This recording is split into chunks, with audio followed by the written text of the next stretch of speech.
Hello, everybody. Today's review is going to be of another. Well, I don't know whether this was supposed to be continued. It kind of left on a definite cliffhanger, even though this show was not great. I will say that. V Wars is what we're going to be reviewing today. Um, Now, I had this on my list. It looked good from the trailer, but yeah, the storytelling was just not great. The writing was bad.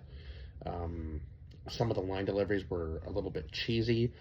I will say it started to pick up, I guess, in the more comedic sense at the end. I suppose maybe the show decided to not take itself quite so seriously. Near the end, and they needed some comedic relief. Uh, just to say, hey, yeah, at least the last few episodes had some comedic relief in them that made me laugh a little bit. But I mean, the show as a whole, it seemed like there was more than one story trying to be told at a time, and it was somewhat hard to follow at certain points. Now, it had potential. The show started out with some potential. We start out in the Antarctic with some guy who is walking out of a lab, it looks like, and he is slowly starting to transform into something. We're not sure what, and he ends up killing himself because he doesn't want to change into whatever he was changing into, right? And I was like, okay, we're getting some. Now, from the title, you would think vampires, right? Um, but it's almost like the show, I find, kind of fought itself on that whole thing because it was like an infection, but then they were able to turn people, they were able to poison people. A lot of them were just out to kill. It was kind of a weird thing because, yeah, I mean, normally vampires are out to just hunt for blood, right? They're not out to just kill and murder. It seemed like a kind of weak plot point to me as far as that goes, and the fact that they never really explained why the vampires were able to somehow um, be out in the daylight, like they were just immediately daywalkers, seemed kind of odd to me as well. Like there was a lot that they could have went into depth a little bit more, I think, as far as that goes, and yeah, there was just a lot of storylines I think that were trying to be meshed together that just didn't really work necessarily, and it almost felt like at some points there was like two different shows going on, like between the father and the son that were infected and the vampires. Almost felt like two different stories because although he was trying to obviously save the vampires and kind of coexist with them, I guess, like humans and vampires could eventually coexist, but that doesn't go as planned because what was it? The DNS, the uh, Department of National Security, hires him to come in and do the work for them, and then tries to kill him like right off the hop. So, kind of a weird way to just go about that whole storyline as well. But so 4 out of 10 for this show. Not a very high rating for me. I think this is probably my lowest rating in a while, but I just wasn't really enjoying it, and I wasn't really engaged as much as I should have been for a show that looked so good from the trailers and started out with potential, kind of like a 30 Days of Night vibe is what I was getting, but it was not like that at all. After they went to the Arctic and found the lab and got this airborne virus, and then one of them turned, the other one didn't, because I guess you had to have this certain predator gene in order to change, and it was just so odd. And then some people were immune to it, even with the predator gene. It was just, yeah, it was just kind of hard to really follow the show and what they were really going for as, like vampires. Like, if you have the gene, you should just automatically be changed, right? Like, there's no, I mean, obviously to certain diseases there is some natural immunity, but if you had a gene that caused it to, um, I don't know, like react quicker, I guess, in your body, you would think that you would just change because everybody else had, but somehow the main character's son was special in some way and didn't change. Like, it was kind of a give me a break moment in that whole show for me. So this prions virus is what they called it, um, was airborne. So yeah, people obviously we had a patient zero, and then it went on, and he ended up slowly being able to like hear things better, smell things better. His strength was heightened. Obviously, he had a taste for blood now because he was a vampire. Uh, but I almost didn't really consider them vampires. They were more just like infected people who were just kind of went on murder sprees, essentially. But basically, that's what they did. Um, in the end, yeah, that's kind of what it felt like, at least. So Ian Somerhalder played Luther Swan, who I believe was also in the Vampire Diaries. So this is much later on in his career, and kind of funny that he ended up going back to a vampire show where he wasn't actually a vampire. And then Adrian Holmes played Michael Fane, who was the leader of Blood Nation, or as they called themselves, Bloods, which seemed kind of weird because they weren't really trying to be a gang, they were trying to be like a community. So, I don't know. Calling yourself Bloods kind of seemed like a little bit of a weird, weird thing when we know that as like a gang affiliation. It seemed kind of odd that they would be calling themselves Bloods in this show. I think that was poor writing on the writer's part. Yeah, just it was very weird writing to be, referring to yourself as Bloods when you're not. Yeah, I don't know. That was just kind of weak writing on that part. They could have named themselves something. At least just say Blood Nation and leave the whole calling yourself Bloods out of it. That seemed just odd to me. Um, Jackie Leigh, who played Kaylee, or sorry, Jackie Leigh, who played Kaylee Vo, who was this um, like reporter, like I guess not really. She didn't really work for anybody potentially. She just kind of worked for herself and posted whatever she could on her own site.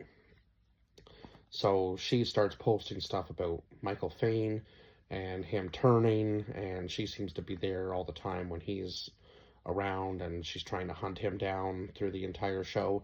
She might have been one of the characters with the most development, honestly, because she loses the person that was working with her, and at least she had some sort of empathy for him.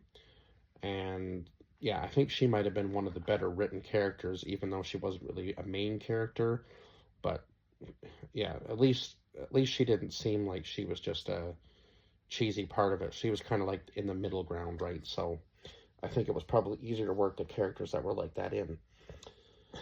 Kyle Bredikoff played Desmond Swan, who was obviously Luther's son.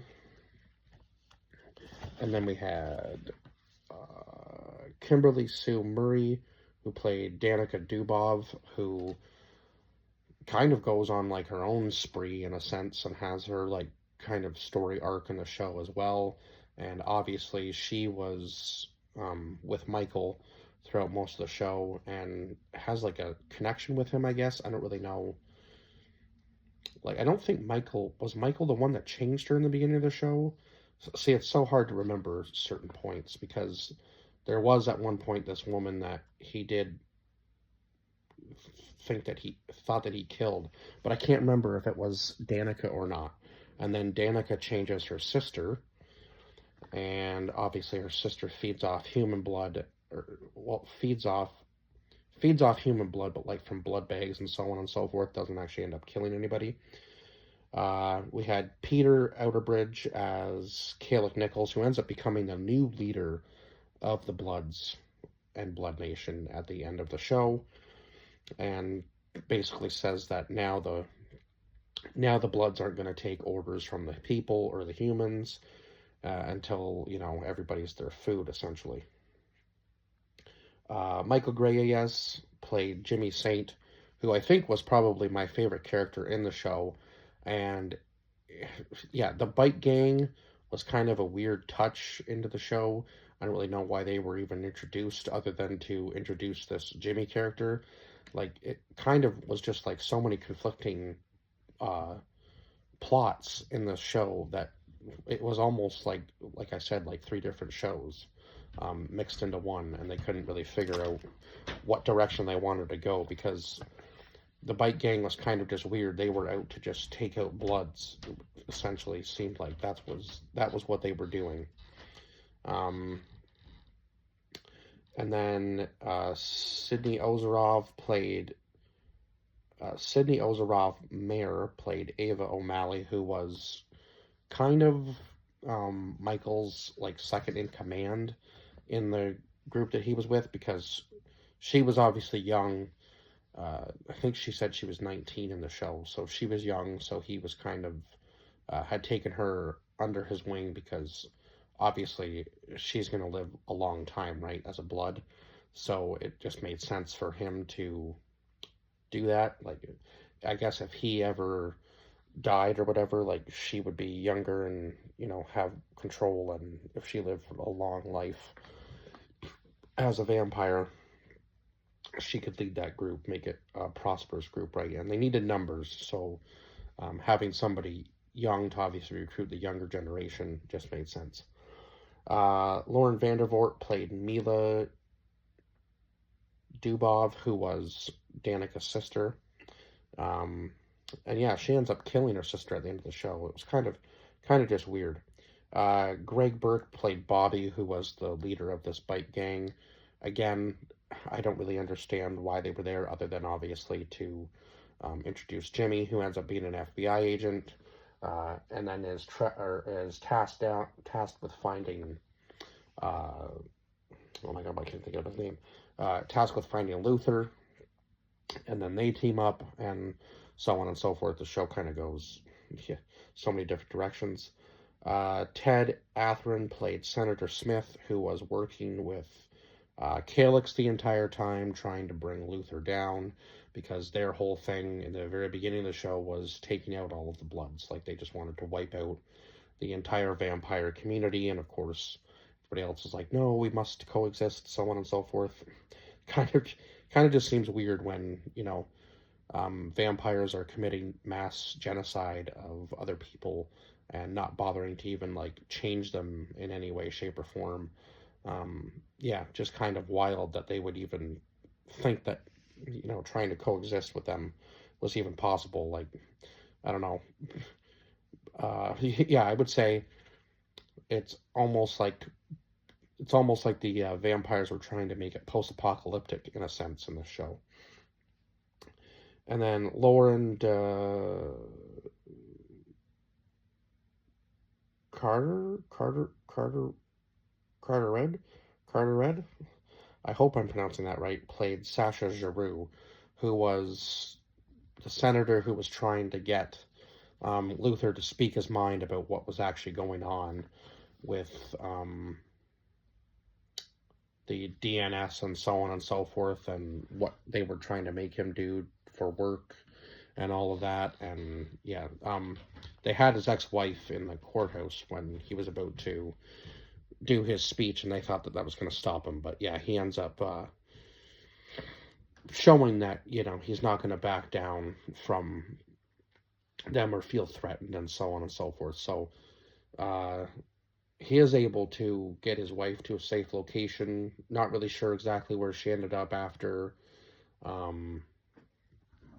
the senator that helped him was taken, after Sasha was taken into custody, because they were trying to create this synthetic blood that the Bloods could feed on, obviously, and then part of the batch was poisoned, so it was killing the Bloods, and then the Bloods went after the humans, and it started an all-out war. And then at the end of the show, Luther's son is taken, so Desmond is taken, and now he is going to be probably experimented on by the Bloods, I'm assuming, because he's somehow immune to the Prions virus, so that's very interesting. I don't know exactly where this would have gone if they had a second season, but it had such a goofy ending, with Luther like strapping up and using a gun, being like all of a sudden this tough guy just because his son is taken. I'm like, seriously? Like, this whole entire show you were just a doctor who hadn't killed a single person. You killed one person and freaked out about it, and now you're just gonna start going out and hunting Bloods because your friend isn't part of them anymore. and I guess because they have your son, you don't think you can coexist with them? Like, did he just throw out his whole moral compass at the end of the show? It just seemed kind of weird to me that that was the turn that that he turned on like everything he had said in the very beginning. And now there's like this half breed of bloods that aren't really like they're, I guess, in between human and vampire. So I don't know what they like. What did they feed on? Did they just feed on like the blood bags and so on and so forth? Because eventually you're gonna run out of those, and you're yeah. Or maybe they feed on the synthetic stuff. I don't know. It's kind of hard to tell because it looked like we were starting an all-out war in the very last episode, and then now uh, it seems that there's segregation again between the two groups, and now we've got this like half breed in between. I don't know. It was just not a very well written show, and it's no fault to the actors because they could with what they had written down on their scripts, right? But I mean, this just goes to show that even if you have some good actors and actresses in your show, yeah, it just wasn't enough to really make the show work. And it just felt like the show started off so high and then just kind of kept dropping as it went. And the graphics were not really that great. And I've seen some like people on IMDb posting about how the gore and stuff was good. I mean, if a show's good, a show's good. Like you can, I just feel like pinpointing one thing in a show that makes it good when the writing was so bad just doesn't really make up for it. Like, yeah, you're just adding gore into the show for a shock value at that point. I kind of find. Anyway, I think I've rambled on enough. As you can probably tell, I did not really enjoy this show, so we're going to move on to a show called Territory from last year, which hopefully is a little bit better.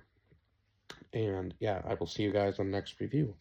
I believe I did say 4 out of 10 at the very beginning of this video, but just in case I didn't, I did give this a very, very low score, 4 out of 10. So yeah, I'll see you guys in the next review. Bye-bye for now.